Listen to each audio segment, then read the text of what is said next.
Hello बच्चों, let's see the question. What question says steam at 120 degrees Celsius is continuously passed through a 50 centimeter long rubber tube of inner and outer radii 1 centimeter and 1.2 centimeter. The room temperature is 30 degrees Celsius.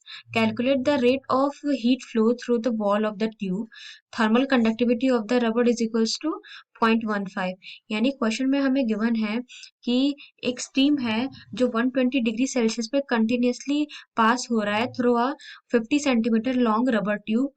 एक rubber tube के अंदर से पास हो रहा है जिसके rubber tube के inner radii हमारा 1 सेंटीमीटर एंड आउटर रेडियाई हमारा 1.2 सेंटीमीटर और जो हमारा रूम टेम्परेचर है वो है हमारा 30 डिग्री सेल्सियस। तो हमें कैलकुलेट करना है rate of heat flow through the walls of the tube और हमें thermal conductivity of rubber given है 0.15। जैसे ये हमारा एक रबर ट्यूब है इसकी जो हमारा इनर रेडियाई है वो कितना है, वो है हमारा 1 सेंटीमीटर एंड आउटर रेडियाई है हमारा 1.2 सेंटीमीटर। नाउ अब इसकी पूरी हमारी लेंथ है कितनी, इस रबर ट्यूब की हमारी लेंथ है 50 सेंटीमीटर।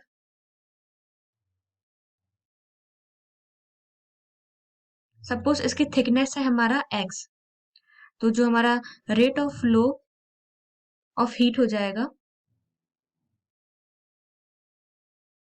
वो होगा dq/dt।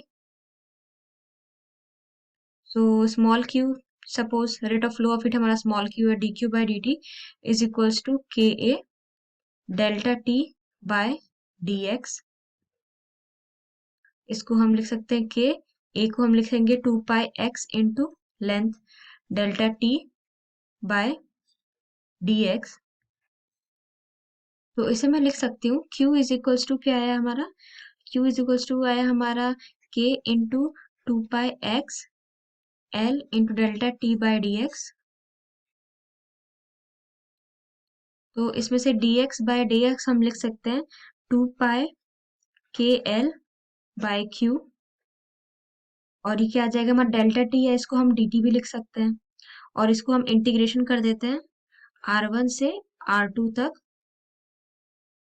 सपोज आउटर रेडियस है उसे हमने r2 ले लिया और जो इनर रेडियस है उसे हमने r1 लिया, तो इसका इंटीग्रेशन करेंगे तो ये आ जाएगा हमारा ln r2 by r1 is equals to 2π kl upon q t2 minus t1। तो जो हमारा q है उसका वैल्यू क्या आ जाएगा,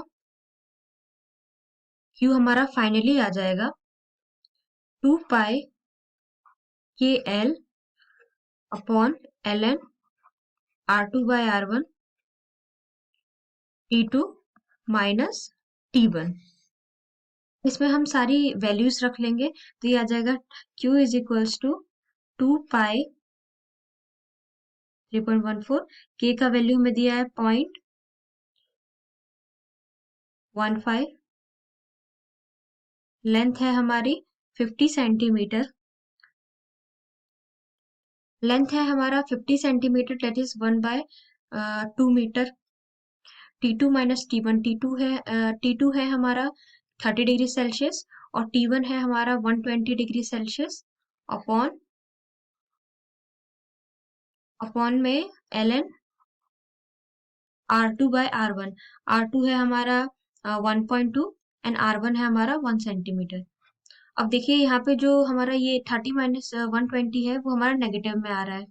अब यहाँ पे नेगेटिव साइन आ रहा है तो इससे हमारा एक और चीज इंडिकेट हो रहा है कि जैसे जैसे हमारा x यानी डिस्टेंस बढ़ रहा है वैसे वैसे हमारा जो हीट फ्लो है वो क्या हो रहा है, हमारा डिक्रीज हो रहा है। तो यहाँ हमारा एक नेगेटिव साइन भी आएगा।